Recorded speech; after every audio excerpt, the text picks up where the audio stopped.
Hello everyone, मेरा नाम doctor दीक्षा है। मैं हीलिंग हॉस्पिटल चंडीगढ़ में एज अ न्यूरो फिजियोथेरेपिस्ट काम कर रही हूँ।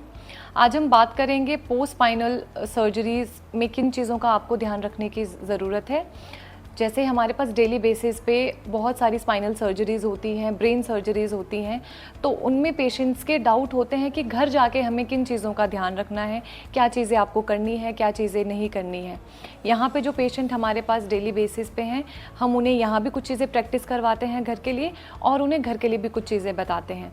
जो पेशेंट हमारे पास रीच नहीं कर सकते, इस वीडियो के थ्रू हम उन तक ये सारी इन्फॉर्मेशन पहुँचाने की कोशिश कर रहे हैं।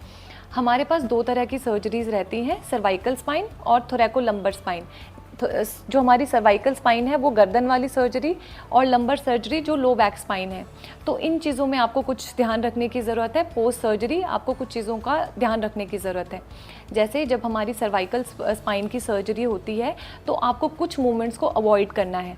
जैसे किसी हाइट पे कोई सामान रखा है तो आप हाइट पे पकड़ के कोई सामान ना निकालें जिसमें आपकी गर्दन इस तरह से बेंड हो, पहली चीज़। दूसरा, अपने फ्रंट फॉरवर्ड कम से कम करना है। जो बॉडी की नेचुरल मूवमेंट है बस उतना ही रखना है, एक्सट्रीम फॉरवर्ड नहीं जाना है। इसके अलावा अगर आपको आपके जो ऑपरेटिंग सर्जन हैं उन्होंने आपको सर्वाइकल कॉलर एडवाइस किया है तो जितने टाइम तक वो आपको सर्वाइकल कॉलर के लिए एडवाइस करते हैं वो आपने उतने समय तक लगाना है। उससे पहले भी आपको रिमूव नहीं करना है या लॉन्गर ड्यूरेशन के लिए भी नहीं लगाना है।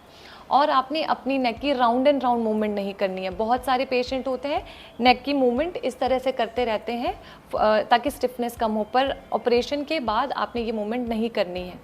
उसके बाद हमारी जो लंबर सर्जरी या लो बैक की सर्जरीज़ होती हैं उनमें आपको किन चीज़ों का ध्यान रखना है। आपको फॉरवर्ड बेंडिंग नहीं करनी है, सामने से आपको नीचे की तरफ नहीं झुकना है।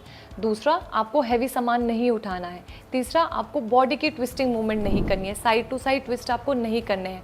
जब तक आपके ऑपरेटिंग सर्जन आपको एडवाइस ना करें, आपको हैवी सामान कुछ भी नहीं उठाना है। अब मैं आपको डेमोन्स्ट्रेशन के थ्रू बताऊंगी आपको बेड से किस तरह उठना है, चाहे सर्वाइकल स्पाइन के पेशेंट है या फिर लंबर स्पाइन सर्जरी के पेशेंट है। बेड पे किस तरह उठना है, बेड पे वापस किस तरह से लेटना है, चेयर पे किस तरह से उठना है। जैसे हमारे पास लोअर बैक सर्जरी या सर्वाइकल सर्जरी के पेशेंट है, उन्हें बेड से किस तरह से उठना है। एक घुटना मोड़ो, दूसरा घुटना मोड़ो। अब मेरी साइड को टर्न लेना है।